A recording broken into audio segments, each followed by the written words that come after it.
Hello guys, welcome to our YouTube channel study with M. आज मैं आप सभी के लिए काफ़ी इंपॉर्टेंट वीडियो लेके आई हूँ। तो देखिए, आगामी फॉरेस्ट गार्ड के एग्जाम के रिगार्डिंग हमारे द्वारा forest guard special mock series start की गई है, जिसका पार्ट 4 था आज मैं आप सभी के लिए लेके आई हूँ। ये जो मॉक सीरीज है ये आपके आगामी फॉरेस्ट गार्ड के एग्जाम के लिए इंपॉर्टेंट है, साथ ही साथ अदर उत्तराखंड एग्जाम के लिए भी ये सीरीज इंपॉर्टेंट रहने वाली है। तो आप सभी लोग हमारी इस सीरीज में स्टार्टिंग से लेकर एंड तक बने रहें।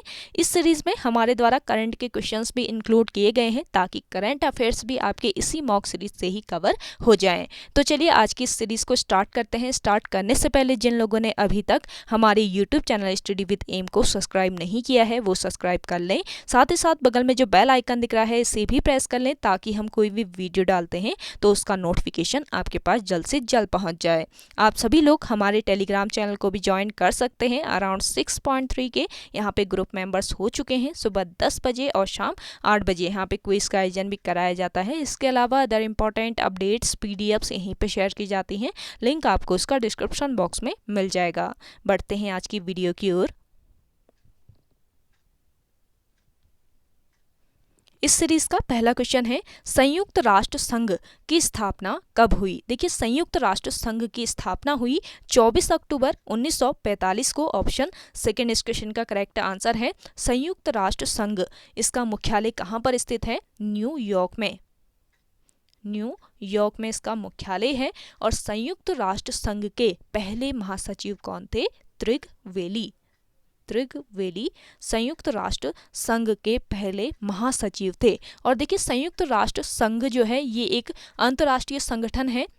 इसका उद्देश्य अंतर्राष्ट्रीय कानून को सुविधाजनक बनाने के सहयोग, अंतर्राष्ट्रीय सुरक्षा, आर्थिक विकास, सामाजिक प्रगति, मानव अधिकार और विश्व शांति के लिए कार्यरत है। और संयुक्त राष्ट्र संघ की जो स्थापना है ये 24 अक्टूबर 1945 को संयुक्त राष्ट्र अधिकार पत्र पर 50 देशों, कितने देशों? 50 देशों के हस्ताक्षर होने के साथ हुई थी। नेक्स्ट क्वेश्चन देखिए, उत्तराखंड का सबसे प्रसिद्ध हिम क्रीड़ा स्थल कौन सा है? देखिए, उत्तराखंड राज्य का सबसे प्रसिद्ध हिम क्रीड़ा स्थल है औली। ऑप्शन थर्ड इस क्वेश्चन का करेक्ट आंसर है। देखिए, जोशीमठ से सड़क मार्ग से 15 किलोमीटर की दूरी पर तथा रोपवे से 4.15 किलोमीटर की दूरी पर स्थित है औली, जो कि गर्मियों में हरी भरी मखमली घास एवं शीतकाल में हिम क्रीड़ा तथा पर्यटन स्थल के रूप में विश्व पर्यटन मानचित्र पर अंकित है। और यहाँ सरकार द्वारा खिलाड़ियों व पर्यटकों हेतु फाइबर ग्लास के छोटे छोटे घर, 600 मीटर की चेयर लिफ्ट, इसके अलावा 500 मीटर की स्की लिफ्ट तथा स्नो बीटर्स बनाए गए हैं। और यहाँ जनवरी से मार्च तक, किस माह से लेकर? जनवरी से लेकर मार्च तक विविध साहसिक खेल आयोजित होते हैं। तो इन पॉइंट्स को ध्यान में रखिएगा। अगला क्वेश्चन है, वीरचंद सिंह गढ़वाली पर्यटन रोजगार योजना की शुरुआत कब की गई थी? देखिए, वीरचंद सिंह गढ़वाली पर्यटन रोजगार योजना, इसकी शुरुआत की गई थी वर्ष 2002 में। ऑप्शन सेकंड बिल्कुल करेक्ट आंसर है। देखिए, राज्य में शिक्षित बेरोजगारों को पर्यटन के क्षेत्र में रोजगार देने के लिए 1 जून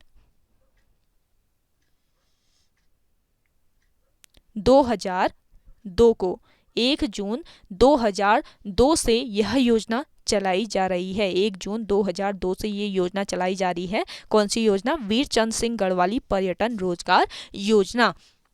और इस योजना के अंतर्गत सरकार द्वारा निर्धारित विभिन्न गतिविधियों में निवेश हेतु अनुदान सहित ऋण देने की व्यवस्था है। अगला क्वेश्चन है,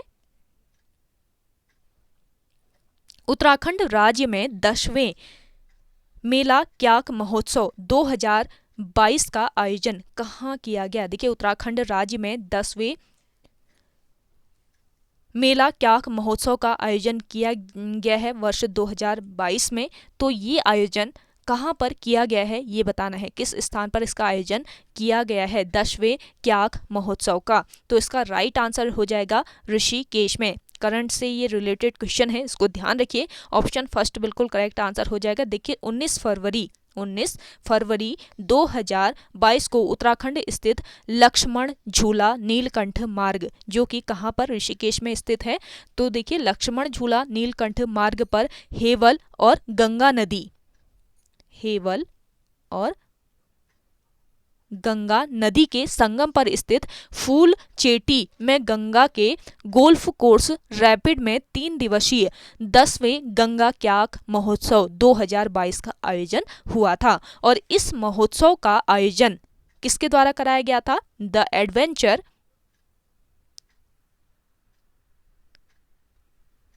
स्पोर्ट्स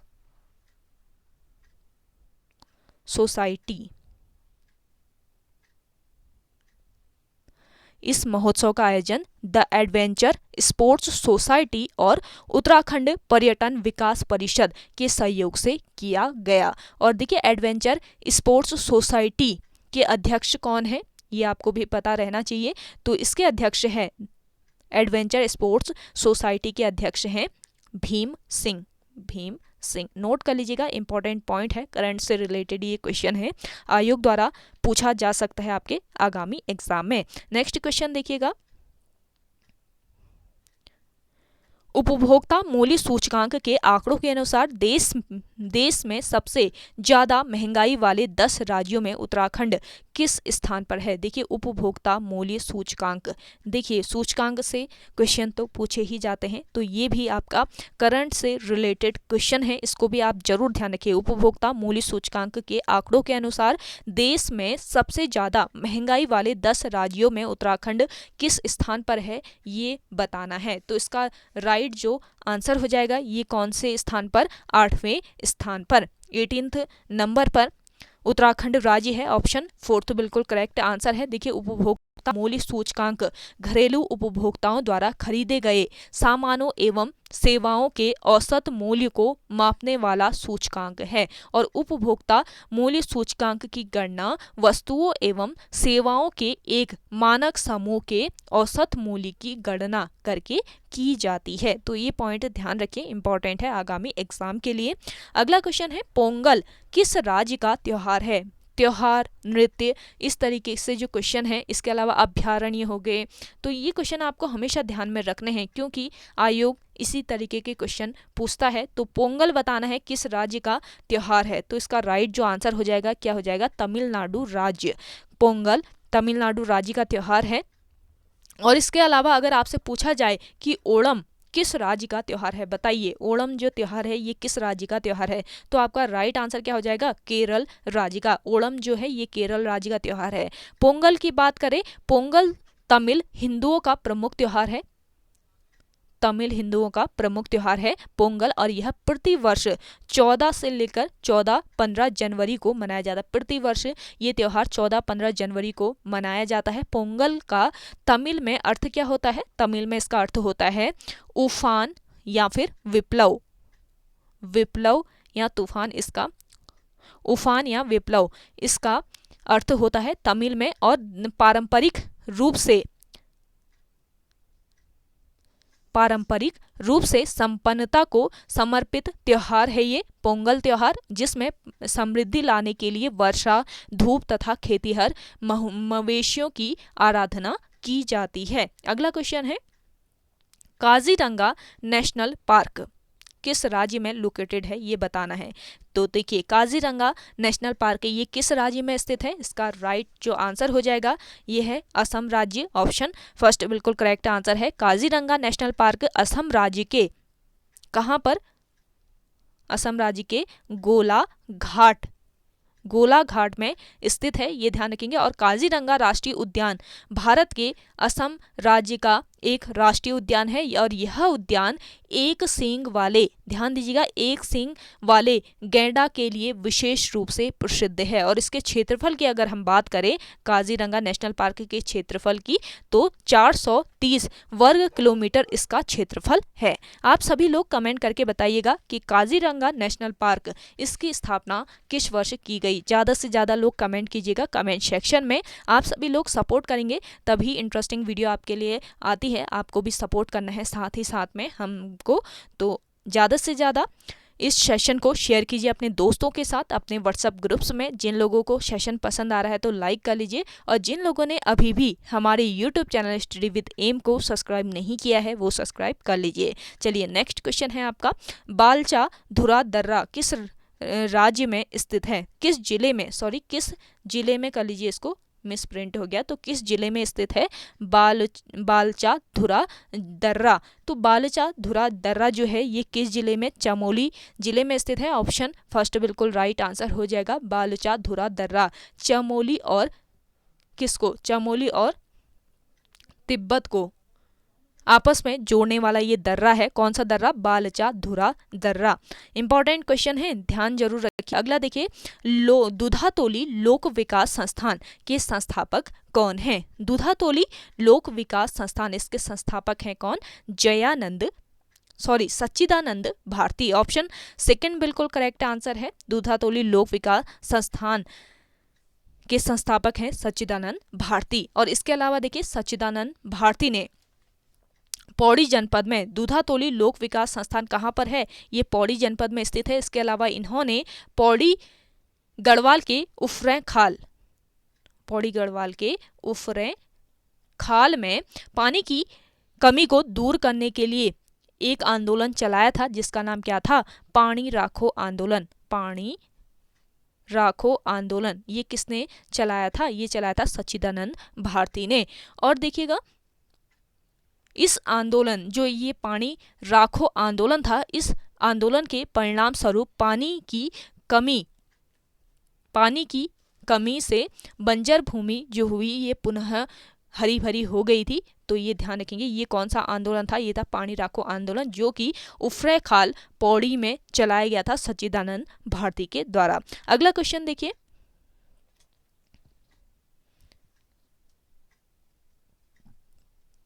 कुंवर सिंह नेगी को ब्रेल लिपि के लिए किस वर्ष पद्म विभूषण पुरस्कार से सम्मानित किया गया? देखिए, कुंवर सिंह नेगी, इन्हें किस लिपि के लिए? ब्रेल लिपि के लिए पद्म विभूषण पुरस्कार से सम्मानित किया गया। और किस वर्ष किया गया? वर्ष 1990 इसका करेक्ट आंसर हो जाएगा, ऑप्शन फर्स्ट।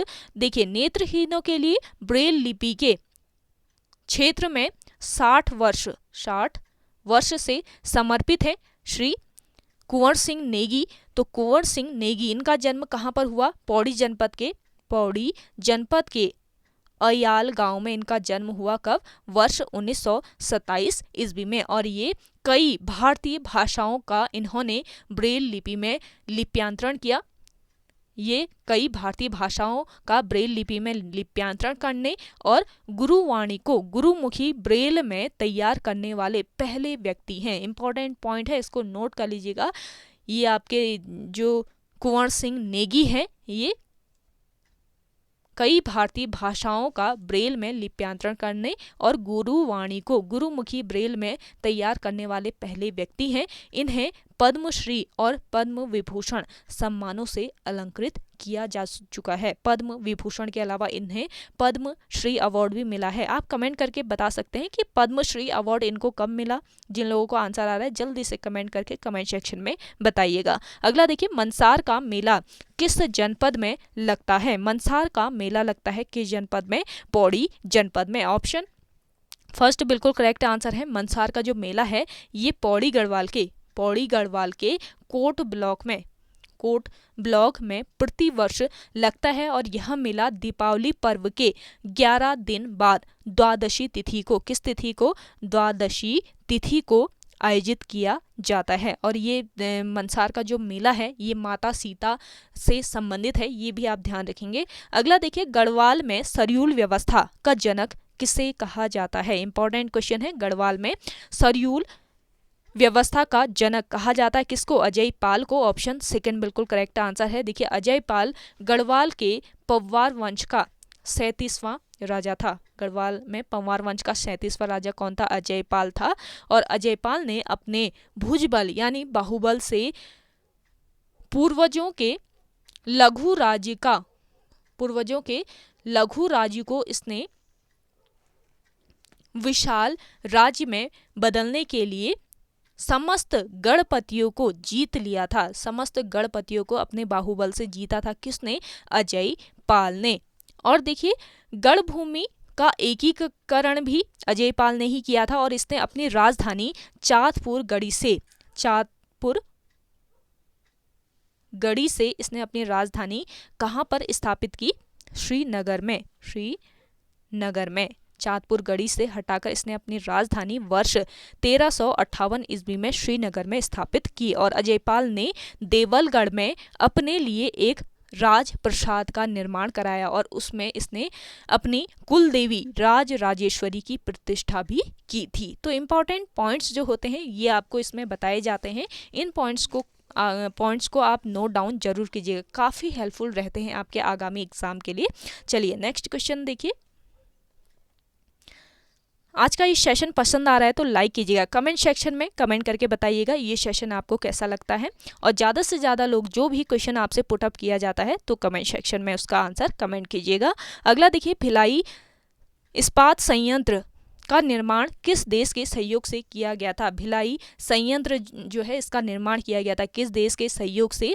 रूस के सहयोग से इसका निर्माण किया गया था। ऑप्शन सेकंड बिल्कुल राइट आंसर हो जाएगा। भिलाई इस्पात संयंत्र छत्तीसगढ़ के किस राज्य के? छत्तीसगढ़ राज्य के भिलाई में स्थित है। छत्तीसगढ़ राज्य में स्थित है, भिलाई में स्थित है छत्तीसगढ़ राज्य के। और देखिए भिलाई जो इस्पात संयंत्र है ये भारत का पहला इस्पात उत्पादक संयंत्र है तथा मुख्यतः रेलों का उत्पादन ये करता है। और इस संयंत्र की स्थापना सोवियत संघ की सहायता से किस वर्ष की गई थी? इसकी स्थापना की गई थी वर्ष 1955 ईस्वी में। वर्ष 1955 ईस्वी में सोवियत संघ यानी रूस की सहायता से इसको स्थापित किया गया था। और इस कारखाने की स्थापना दूसरी पंचवर्षीय योजना जो कि कब से कब तक चली थी? 1956 ईस्वी से लेकर 1961 तक चली थी दूसरी पंचवर्षीय योजना। तो इस कारखाने की स्थापना दूसरी पंचवर्षीय योजना के अंतर्गत की गई थी। इंपॉर्टेंट पॉइंट है, पूछा जा सकता है। बताइए भिलाई इस्पात संयंत्र की स्थापना किस पंचवर्षीय योजना के अंतर्गत की गई थी? तो आपका राइट आंसर क्या हो जाएगा? दूसरी पंचवर्षीय योजना के अंतर्गत। और 10 बार देश का सर्वश्रेष्ठ एकीकृत इस्पात कारखाने के लिए प्रधानमंत्री ट्रॉफी प्राप्त यह कारखाना राष्ट्र में रेल की पटरियों और भारी इस्पात प्लेटों का एकमात्र निर्माता तथा संरचनाओं का प्रमुख उत्पादक है। तो ये पॉइंट ध्यान रखिए, इंपॉर्टेंट पॉइंट है। अगला देखिए, भारत में स्थानीय स्वशासन का जनक किसे कहा जाता है? भारत में स्थानीय स्वशासन का जनक कहा जाता है लॉर्ड रिपन को। ऑप्शन सेकंड बिल्कुल राइट आंसर हो जाएगा। देखिए लॉर्ड रिपन ये ब्रिटिश काल में भारत के वायसराय थे। किस काल में? ब्रिटिश काल में भारत के वायसराय थे लॉर्ड रिपन। और लॉर्ड रिपन ने वर्नाकुलर प्रेस एक्ट को समाप्त किया था। आपको पता होगा वर्नाकुलर प्रेस एक्ट आपने पढ़ा होगा ना, तो इसको समाप्त किया था किसने? लॉर्ड रिपन ने। लेकिन अगर आपसे पूछा जाए कि वर्नाकुलर प्रेस एक्ट ये किसने लागू किया था, तो लागू किया था किसने? लॉर्ड लिटन ने लागू किया था, लॉर्ड लिटन ने। लेकिन समाप्त किया था इसको लॉर्ड रिपन ने। ये पॉइंट ध्यान रखेंगे। और देखिए पहली बार नियमित जो जनगणना हुई थी ये रिपन के काल में हुई थी। और पहली जनगणना की अगर हम बात करें, नियमित जनगणना तो लॉर्ड रिपन के कार्यकाल में हुई थी, लेकिन पहली जो जनगणना हुई थी ये लॉर्ड मेयो के काल में हुई थी वर्ष 1872 ईस्वी में। और इसके अलावा स्थानीय स्वशासन एक्ट 28 मई 1882 ईस्वी में आया। स्थानीय स्वशासन एक्ट कब आया? 28 मई 1882 ईस्वी में आया। और यह एक्ट किसके द्वारा? लॉर्ड रिपन के द्वारा लाया गया था। मोस्ट इंपॉर्टेंट पॉइंट है, इसलिए रिपन को भारत में स्थानीय स्वशासन का जनक कहा जाता है। तो क्यों कहा जाता है ये भी आपको पता रहना चाहिए। अगला क्वेश्चन है, भारतीय विश्वविद्यालय अधिनियम किसने पारित किया था? देखिए भारतीय विश्वविद्यालय अधिनियम जो था ये किसके द्वारा? लॉर्ड कर्जन के द्वारा पारित किया गया था। ऑप्शन फर्स्ट बिल्कुल राइट आंसर हो जाएगा। सेशन को ज़्यादा से ज़्यादा शेयर कीजिएगा अपने दोस्तों के साथ, अपने व्हाट्सएप ग्रुप्स में। देखिए काफ़ी मेहनत लगती है इस सेशन को बनाने में, इंटरेस्टिंग क्वेश्चन आपके लिए सेलेक्ट करने में, इसके अलावा नोट करने में, फिर उसको टाइप करना पड़ता है, हमारी टीम के द्वारा इसको टाइप किया जाता है, उसके बाद रिकॉर्डिंग में, अपलोडिंग में कई प्रोसेस से गुजरना पड़ता है, तो काफ़ी मेहनत लगती है। तो आप सभी लोग ज़्यादा से ज़्यादा लोगों तक इस सेशन को पहुँचाइएगा। अगला देखिए, अगला है लोक चित्रकला की मधुबनी शैली भारत के किस राज्य में प्रचलित है। लोक चित्रकला की मधुबनी शैली जो है ये भारत के किस राज्य में प्रचलित है, तो इसका राइट आंसर हो जाएगा बिहार राज्य में। इंपॉर्टेंट क्वेश्चन है, ऑप्शन 4 बिल्कुल राइट आंसर हो जाएगा। मधुबनी चित्रकला अथवा इसको मिथिला पेंटिंग भी कहा जाता है, मिथिला पेंटिंग, ये भी ध्यान रखेंगे। मधुबनी शैली पूछा जाए या आपसे मिथिला पेंटिंग पूछी जाए तो एक ही चीज है, मिथिला पेंटिंग। मधुबनी चित्रकला अथवा मिथिला पेंटिंग मिथिला क्षेत्र जैसे बिहार के दरभंगा, पूर्णिया, इसके अलावा सहरसा, मुजफ्फरपुर, मधुबनी एवं नेपाल के कुछ क्षेत्रों की प्रमुख चित्रकला है और प्रारंभ में रंगोली के रूप में रहने के बाद यह कला धीरे धीरे आधुनिक रूप में कपड़ों, दीवारों पर और कागज पर उतरकर आई। पहले इसको प्रारंभ में रंगोली के रूप में बनाया जाता था, उसके बाद इसको कला के रूप में, इस कला को किस रूप में, कपड़ों पर भी, दीवारों पर भी और कागज पर भी इसको उकेरा गया था। और मिथिला की औरतों के द्वारा इसे शुरू किया गया था, इस चित्रकला को शुरू किया गया था मिथिला की औरतों के द्वारा। और इसे इस घरेलू चित्रकला को पुरुषों ने भी अब अपना लिया है, इसको ध्यान में रखेंगे। अब इसको पुरुषों के द्वारा भी अपना लिया गया है, पहले सिर्फ महिलाओं के द्वारा ये चित्रकला बनाई जाती थी। और देखिए वर्तमान की बात करें तो वर्तमान में मिथिला पेंटिंग के कलाकारों ने अंतर्राष्ट्रीय स्तर पर मधुबनी व मिथिला पेंटिंग के सम्मान को और बढ़ाए जाने को लेकर तकरीबन 10,000 प्रति स्क्वायर फीट में मधुबनी रेलवे स्टेशन के दीवारों को मिथिला पेंटिंग की कलाकृतियों से सरोबोर किया है। तो ये भी सराबोर इसको किया है, ये भी आप पॉइंट ध्यान रखिएगा। अगला देखिएगा, टिम्पानी किस राज्य का लोक नृत्य है। इंपॉर्टेंट क्वेश्चन है ये भी। तो लोक नृत्य क्वेश्चन तो पूछे ही जाते हैं आयोग के द्वारा, तो इसको ध्यान में रखेंगे। आपका जो टिप्पानी लोक नृत्य है ये किस राज्य का लोक नृत्य है, इसका राइट आंसर हो जाएगा गुजरात राज्य। ऑप्शन फर्स्ट बिल्कुल राइट आंसर हो जाएगा। देखिए टिम्पानी गुजरात का प्रसिद्ध लोक नृत्य है जिसका उद्भव गुजरात के सौराष्ट्र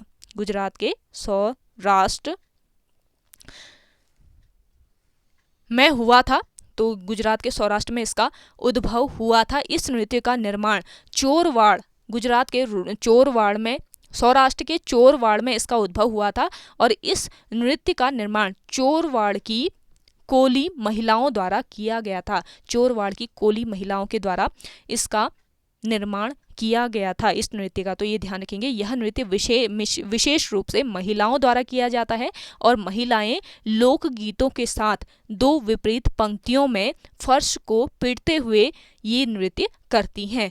तूरी और थाली, ध्यान दीजिएगा, तूरी और थाली, जो कि इसमें पीतल की थाली यूज होती है, तो तूरी और पीतल की थाली का उपयोग संगीत बनाने के लिए इस नृत्य में किया जाता है। इसके अलावा देखिए झांझ, मंजीरा, तबला, ढोल और शहनाई नृत्य के इसमें प्रमुख वाद्य यंत्र है। इस नृत्य में प्रमुख वाद्य यंत्र कौन कौन से हैं? झांझ है, मंजीरा है, तबला है, ढोल है और शहनाई है। तो ये पॉइंट ध्यान रखेंगे। इसके अलावा टिम्पानी नृत्य मुख्य रूप से शादी, त्योहारों और खास कार्यक्रमों में किया जाता है। ये नृत्य, इसका आयोजन खास कार्यक्रमों में किया जाता है। अगला देखिएगा, विश्व ओजोन दिवस कब मनाया जाता है? आपसे बोला था ना मैंने, एक क्वेश्चन आपका दिवस से इंक्लूड जरूर किया जाएगा हर सीरीज में। तो एक क्वेश्चन आज इंक्लूड किया गया है, विश्व ओजोन दिवस कब मनाया जाता है? तो विश्व ओजोन दिवस ये मनाया जाता है कब? 16 सितंबर को।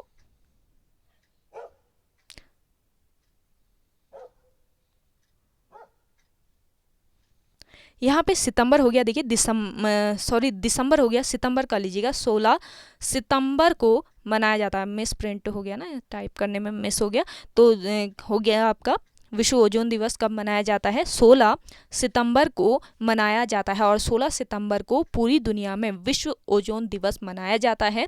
और देखिए ओजोन परत के बारे में लोगों को जागरूक करने के साथ ही इसे बचाने के समाधान की ओर ध्यान एकत्रित करने के उद्देश्य से यह दिवस मनाया जाता है और ये ही इसका उद्देश्य है। तो ये पॉइंट ध्यान रखेंगे। अगला क्वेश्चन देखिए,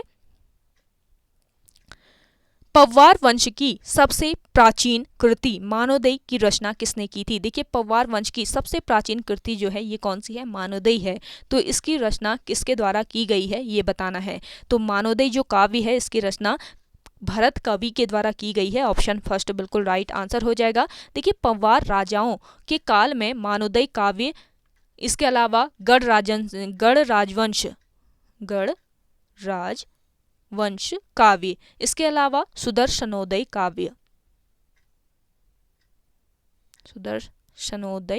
काव्य, पवार राजाओं के काल में मानवदय काव्य, इसके अलावा गढ़ राजवंश काव्य और सुदर्शनोदय आदि अनेक काव्य रचे गए थे, जिसमें सबसे प्राचीन जो काव्य है ये राजा मानशाह के समय का काव्य है, जिसका नाम क्या है? मानवदय काव्य। राजा मानशाह के समय का काव्य है मानवदय काव्य, जिसकी रचना किसके द्वारा? कवि भरत के द्वारा की गई थी। इंपॉर्टेंट क्वेश्चन है। अगला क्वेश्चन देखिए, कोटेश्वर बांध किस नदी पर स्थित है? कोटेश्वर बांध ये किस नदी पर स्थित है ये आपको बताना है। तो इसका राइट आंसर हो जाएगा भागीरथी नदी पर। कोटेश्वर बांध, इसकी विद्युत उत्पादन क्षमता कितनी है? 400 मेगावाट का कोटेश्वर बांध बना है। किस बांध से ये इस बांध का निर्माण किया गया है? तो टिहरी बांध पर ही बना है कोटेश्वर बांध, जो कि 400 मेगावाट का बांध है। और किस नदी पर ये बना है? भागीरथी नदी पर। तो ये पॉइंट ध्यान रखेंगे। तो ओके गाइस, आज की वीडियो में इतना ही। आई होप आपको आज की ये वीडियो पसंद आई होगी। अगर आज की ये वीडियो आपको पसंद आती है तो वीडियो को लाइक कीजिएगा, शेयर कीजिए। और जिन लोगों ने अभी तक हमारे YouTube channel study with M को सब्सक्राइब नहीं किया है वो सब्सक्राइब कर लीजिएगा।